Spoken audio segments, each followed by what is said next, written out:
finality. Please.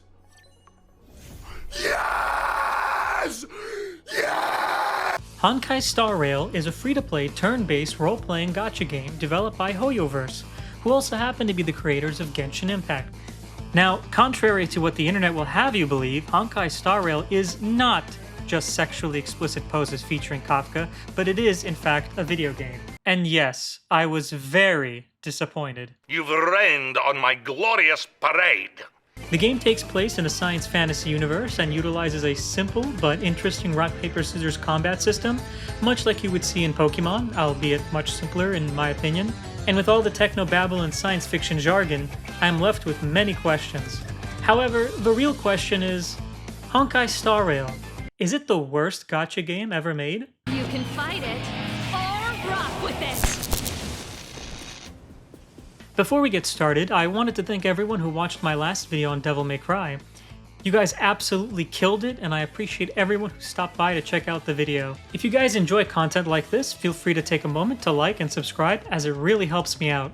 Thanks. Now, I'm definitely no god of gacha games, but I've played my fair share of games, and I think my years of Magic the Gathering arena experience essentially makes me an expert. Because let's be honest, spending hundreds of dollars to pull digital cards with zero real-world value is one hell of a gacha system. In all seriousness, HSR's mobile rating is pretty low, but it can't be that bad, can it?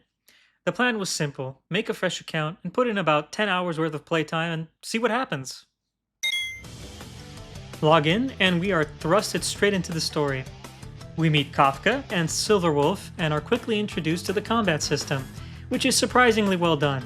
Each character has an auto attack, an ability that costs ability points that are shared among all characters, and an ultimate that charges during combat. Simple, but honestly very fun. Time to say bye.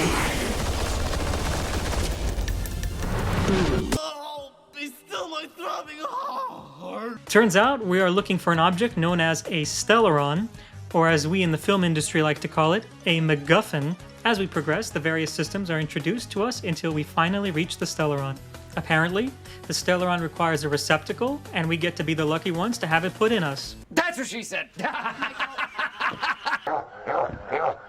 Kafka and Silverwolf disappear, and we awake, but with no memories of our past. Wait, stop it! They're awake! Ah yes, the main character with amnesia storyline. I don't think that's been done before. We meet Don Heng, and March 7th. The tutorial continues as we progress through the space station. We meet some loser named Arlen, and eventually make it to the end with the help of Himiko. And help she did. Around this point, we're introduced to the gacha system. In Honkai Star Rail, you use warp tickets to purchase pulls, which can either be purchased using stellar jades or acquired through various achievements such as reaching a level milestone for a character. Stellar jades, which are the premium currency, can either be purchased through the cash shop or acquired through various activities such as completing the main storyline missions. Before pulling for a character, we can see that we have two different versions of banners to choose from. We have the promotional banners, which are active for 3 weeks, and we have the standard banners, which never rotate out of the shop. However, the standard banner and the promotional banner are purchased with 2 different tickets. So if you acquire a standard banner ticket while playing the game, you won't be able to use it on the promotional banner. Additionally, there are light cone banners which act as the weapons for the characters. HSR does have a soft and hard pity mechanic. Promotional event banners have a 50% chance to win the featured character at around 90 pulls, and a hard pity that guarantees the promotional character at the next 90 pulls. The regular character banner, however, guarantees a 5-star character every 90 pulls, in addition to a bonus 5-star character of your choice at 300 pulls. From my understanding, you are likely to spend anywhere between $100 to $300 when attempting to pull the character you want. This of course depends on how many points you've put into your luck skill IRL. It's definitely not the worst gacha system, but it is a gacha game at the end of the day, so do with that what you will. For the sake of covering more content, we're going to be doing a quick time skip. We have a boss fight, learn more about the Stellaron, and we're also introduced to a new game mode, but we'll be going over that part a little bit later. Himiko invites me onto the Astral Express, which is a literal space train. Before we head out, we help Herta with some beta testing, and off we go. Find out March 7th was named after the date that she was found. Somewhere around the time that we meet Pom-Pom, I start to realize that while the pacing isn't bad, there is a lot of dialogue. we get hit with a ton of exposition. There are so many 3-page explanations that could be summed up in one sentence. The objective is clear. Find the Stellaron responsible for the guard to disaster the and the surface. spatial distortion. The only passageway. There's more to our friend. You don't feel pressured around me? I've never felt pressured around you, my lady.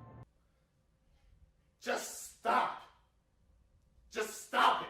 Anyways, we ask Scotty to give it all she's got, and we warp Speed 8 to another planet, where unfortunately we are stuck in its orbit. Himiko, being the genius that she is, sends the 3 least experienced members to the planet. This party includes me, Don Hang, and March 7th.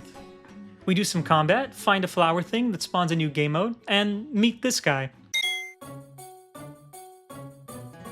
Speaking of spawning new game modes, aside from simply playing the story, the game does feature other content. In addition to event-themed minigames, you have things like the Simulated Universe, which is sort of like a roguelike dungeon. You have the Calyx, Stagnant Shadows, Cavern of Corrosion, and Echo of War, which are essentially mandatory since they are required for gathering resources. There's also endgame content in the form of boss fights and things like that, but that's a little beyond the scope of the video since we're only getting about 10 hours worth of playtime. Although, to be honest, I played quite a bit more. While most of the content like the Cavern of Corrosion is pretty repetitive, you just set your party to auto, the game is actually quite full of content, and even before you hit endgame, you can get quite a few hours out of just the Simulated Universe alone. We make our way to a city called Belobog, where we meet their leader, Supreme Guardian Coca-Cola. I am Cocolia Rand, Belobog's Supreme Guardian. I would be grateful if you could tell me why you have come. We came. Now, because this game needs more padding, instead of arresting us right there and there, she pretends to be friendly, gives us a room to stay in, and orders her daughter Bronya and the guards to arrest us the next day. Long story short, we escape, but we get roofied in the process. And are nursed back to health by Natasha. Computer, run hologram simulation mommy_natasha.exe.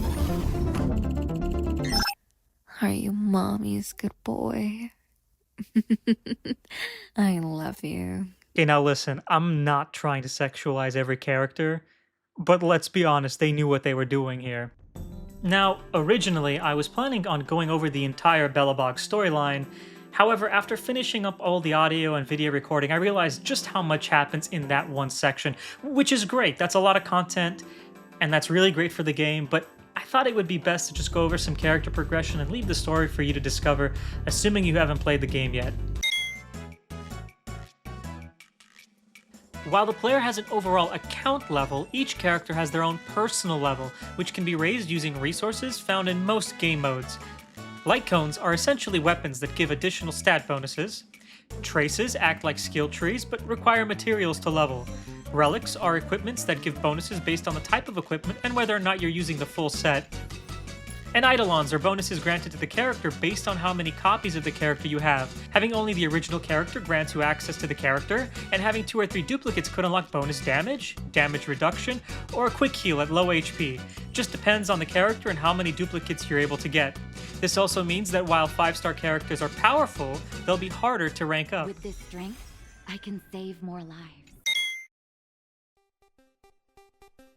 Although I stopped recording here, while I was working on this video, I ended up finishing this particular storyline, and it's actually pretty well done. I genuinely forgot I was playing a gacha game because the cinematics were actually quite good.